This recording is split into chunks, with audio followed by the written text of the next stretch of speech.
మహేష్ పై వర్మ పగ తీర్చుకుంటాడా? రామ్ గోపాల్ వర్మది ఓ different style. ఎవరినో ఒకరిని టార్గెట్ చేసి తన పగని కానిచ్చుకుంటూ ఉంటాడు. లేదంటే ఏదో ఒక అంశాన్ని లేవనెత్తి దానిపై సినిమా తీసి క్యాష్ చేసుకుంటూ ఉంటాడు.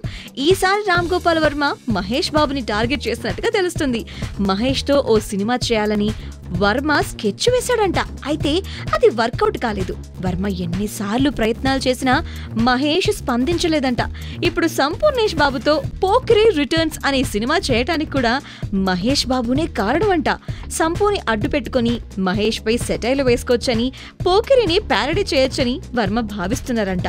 Mahesh body language, dialogue delivery బాగా ప్రాక్టీస్ చేయమని సంపూకి వర్మ సూచించినట్టుగా కూడా చెప్తున్నారు. దాన్ని బట్టి వర్మ ఎంత గొప్ప స్కెచ్ వేస్తున్నాడో మనం అర్థం చేసుకోవచ్చు.